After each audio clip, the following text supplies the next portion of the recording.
नमस्कार, हिमाचल समाचार में आपका स्वागत है। आज के मुख्य समाचार। प्रदेश की वर्तमान वित्तीय स्थिति पर मंगलवार को विधानसभा सदन में हुई चर्चा का उत्तर देने के बाद मुख्यमंत्री ने विधानसभा परिसर में पत्रकारों से की अनौपचारिक बातचीत। ई ऑफिस प्रणाली से लाभान्वित हो रहे प्रदेश के लोग। ई ऑफिस प्रणाली को लागू करने में जिला बिलासपुर प्रदेश में अग्रणी। विद्युत संचालित परिवहन से पूरी हो रही हरित ऊर्जा राज्य की संकल्पना। निजी ऑपरेटर्स को चार्जिंग स्टेशन स्थापित करने के लिए 50% तक सब्सिडी का प्रावधान। और अब समाचार विस्तार से। प्रदेश की वर्तमान वित्तीय स्थिति पर मंगलवार को विधानसभा सदन में हुई चर्चा का उत्तर देने के बाद मुख्यमंत्री ठाकुर सुखविंदर सिंह सुक्खू ने विधानसभा परिसर में पत्रकारों से अनौपचारिक बातचीत करते हुए कहा, विपक्ष कहता था कि वित्तीय कुप्रबंधन पर यह सरकार चर्चा करे और अध्यक्ष महोदय ने उनका अनुरोध स्वीकार किया। लेकिन मुझे लगता है कि विपक्ष गंभीर नहीं है और विपक्ष को गंभीर होना चाहिए। अब वित्तीय कुप्रबंधन पर चर्चा वो लाना चाहते थे, उनको चर्चा आई, बातचीत की। और जब पूर्व मुख्यमंत्री जयराम ठाकुर जी बोल रहे थे वित्तीय कुप्रबंधन पर, तो विपक्ष के विधायक जो थे वो 7-8 लोग ही बैठे हुए थे। अब 7-8 लोग उनके जो विधायक बैठे थे उनका पूरा समर्थन करने वाले भी नहीं बैठे हुए थे। और जिस प्रकार का वित्तीय कुप्रबंधन उनकी सरकार के समय हुआ है वो हमने बताया। हमने कहा कि जिस राज्य में 2017-18 से लेकर रेवेन्यू डेफिसिट ग्रांट 10,000 करोड़ तक मिलती रही, 11,000 तक मिलती रही, 9,000 तक मिलती रही, उस राज्य में हमें रेवेन्यू डेफिसिट ग्रांट 3,000 करोड़ रुपया अगले वर्ष मिलने वाली है। हमने ये भी कहा कि 5 साल जो जीएसटी कंपनसेशन था, जो कि जून 2022 में ख़त्म हो गया, 17 में शुरू हुआ था, जून 2022 में ख़त्म हो गया। आपको तकरीबन हर साल कोई 1300 करोड़, 1500 करोड़ रुपये, 1800 करोड़ रुपये मिलता रहा। पूरा डाटा मैंने अंदर पढ़ा है, आपने लिखा होगा, उसको मैंने आपको बताया। फिर रेवेन्यू सरप्लस होने के बाद राज्य की ऐसी हालत क्यों हुई और क्यों नहीं आपने सरकारी कर्मचारियों का डीए दिया, जो 10,000 करोड़ की लायबिलिटी हम पर छोड़ गई। ये सब उनके कार्यकाल का है।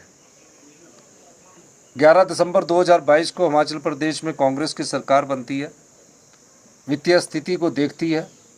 वित्तीय स्थिति से 1 साल के फैसले जो इनकी सरकार के समय थे, बड़े बड़े होटलों को पानी फ्री कर दिया, बिजली फ्री कर दी, 900 संस्थान खोल दिए, 50% बस का किराया महिलाओं के लिए फ्री कर दिया।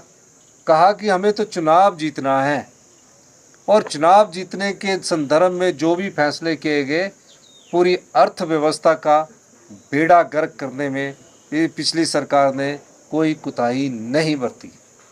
मैं दावे के साथ कह सकता हूँ, हमारी सरकार आई, हम वित्तीय संकट से गुजर रहे थे, आर्थिक संकट था प्रदेश में। 1 साल के अंदर हमने आर्थिक संकट पर काबू पाया। ये हमारी सरकार की प्रमुख विशेषता 1 साल के अंदर आई।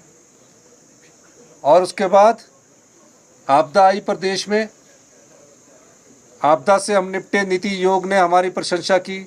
शांता कुमार बीजेपी के वरिष्ठ नेता थे जिन्होंने बीजेपी को यहाँ स्थापित किया, उन्होंने हमारी प्रशंसा की। और 1 साल बाद जो फिस्कल डिसिप्लिन और फिस्कल प्रूडेंस के लिए हमने फैसले लिए और जो इनके समय का कैश फ्लो मिसमैनेजमेंट हुआ, उसको हमने ठीक किया। और आज मुझे खुशी है, जहां प्रदेश आर्थिक समृद्धि की तरफ आगे बढ़ रहा है, वह फिस्कल डिसिप्लिन के माध्यम से हम प्रदेश की अर्थव्यवस्था को मजबूती प्रदान कर रहे हैं। सूचना प्रौद्योगिकी के इस युग में डिजिटल ऑफिस प्रणाली को प्रदेश में व्यापक स्तर पर स्थापित किया जा रहा है। ई ऑफिस सरकारी कार्यालयों में एक सरलीकृत, उत्तरदायी, पारदर्शी और जवाबदेह कार्य प्रणाली स्थापित करता है। मुख्यमंत्री ठाकुर सुखविंदर सिंह सुक्खू की ई ऑफिस प्रणाली की संकल्पना को साकार करने की दिशा में अनेक कदम उठाए गए हैं। इस योजना को सफल करने के लिए जिला स्तर पर भी प्रयास किए जा रहे हैं। प्रदेश में ई ऑफिस प्रणाली को सफलतापूर्वक लागू करने में बिलासपुर राज्य का अग्रणी जिला बनकर उभरा है। जिला बिलासपुर में अब तक 26 विभागों को ई ऑफिस व्यवस्था से जोड़ा गया है। जिला प्रशासन इस वर्ष के अक्टूबर माह के अंत तक शेष विभागों को ई ऑफिस से जोड़ने वाला प्रदेश का पहला जिला बन जाएगा।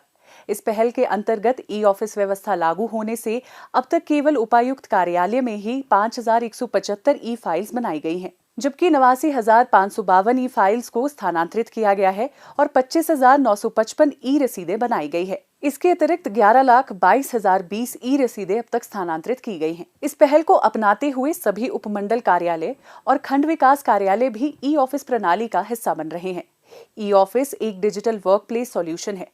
ये प्रणाली निर्णय लेने में शीघ्रता और अधिक प्रभावी प्रक्रिया के लिए अग्रणी रिकॉर्ड को सुव्यवस्थित बनाए रखने में सुविधा प्रदान कर रही है। इस ऑनलाइन और पेपरलेस प्रक्रिया से लोगों को लाभ मिल रहा है। यह बड़ी खुशी की बात है कि जिला बिलासपुर के सारे सरकारी विभाग ई ऑफिस से जुड़ गए हैं। माननीय मुख्यमंत्री जी के व्यवस्था परिवर्तन के प्रयास बहुत अच्छे रंग ला रहे हैं और अधिकारी कर्मचारी अपनी जवाबदेही सुनिश्चित करेंगे। इसके लिए माननीय मुख्यमंत्री जी का बहुत बहुत आभार। बड़ी खुशी की बात है कि बिलासपुर में 26 सरकारी विभाग जो ई ऑफिस से जुड़ चुके हैं। बाकी आने वाले समय में जितने भी सरकारी विभाग रहे हैं वो भी जुड़ जाएंगे। माननीय मुख्यमंत्री जी का जो व्यवस्था परिवर्तन का नारा है वो साकार हो रहा है। जब से ई ऑफिस आया है तब से हमारा काम जो है बहुत आसानी से हो रहा है। जहां हमारे घंटों बर्बाद होते थे वहां इस समय में हो रहा है। माननीय मुख्यमंत्री जी का तहे दिल से धन्यवाद करती हूँ। इस प्रणाली के लागू होने से पुरानी फाइल्स और पुराने रिकॉर्ड हासिल करने में भी कम समय लगता है। आधुनिक तकनीक के उपयोग से विभागीय कार्य प्रणाली में एकीकरण से प्रदेश में प्रभावी, पारदर्शी और नागरिक हितैषी प्रणाली स्थापित हो रही है। जिला बिलासपुर प्रदेश के अन्य जिलों के सामने एक मिसाल पेश कर रहा है। प्रदेश सरकार और जिला प्रशासनों के समग्र और समावेशी प्रयासों के फलस्वरूप ई ऑफिस की मुहिम प्रदेश में कारगर साबित होगी। हिमाचल प्रदेश 31 मार्च 2026 तक हरित ऊर्जा राज्य के रूप में स्थापित होने की दिशा में गतिमान है। पर्यावरण संरक्षण की प्रतिबद्धता को पूरा करते हुए प्रदेश सरकार ने अनेक विशेष कदम उठाए हैं। प्रदेश को विद्युत वाहनों के लिए आदर्श राज्य के रूप में विकसित किया जा रहा है। पर्यावरण संरक्षण के लिए कार्बन उत्सर्जन कम करने के उद्देश्य से राज्य में निजी एवं सरकारी क्षेत्र के सहयोग से विद्युत वाहनों को प्रोत्साहन प्रदान किया जा रहा है। हिमाचल पथ परिवहन निगम को इलेक्ट्रिक बसें खरीदने के लिए 517 करोड़ रुपए का बजट आवंटित किया गया है। निगम की डीजल बसों के बेड़े को इलेक्ट्रिक बसों के बेड़े से बदला जा रहा है। निगम के बेड़े में 3000 से अधिक वाहन शामिल है। निगम शीघ्र ही 300 इलेक्ट्रिक बसों की खरीद करेगा। प्रदेश में इलेक्ट्रिक वाहनों की चार्जिंग के लिए जगह जगह चार्जिंग स्टेशन स्थापित किए जा रहे हैं। निजी ऑपरेटर्स को चार्जिंग स्टेशन स्थापित करने के लिए 50% तक सब्सिडी का प्रावधान किया गया है। प्रदेश में ई वाहनों की खरीद को बढ़ावा दिया जा रहा है। इस पहल के तहत निजी संचालकों को इलेक्ट्रिक बस या ट्रक की खरीद पर 50% की दर से अधिकतम 50 लाख रुपए तक का उपदान दिया जा रहा है। युवाओं को भी ई वाहन खरीद पर 50% सब्सिडी दी जा रही है।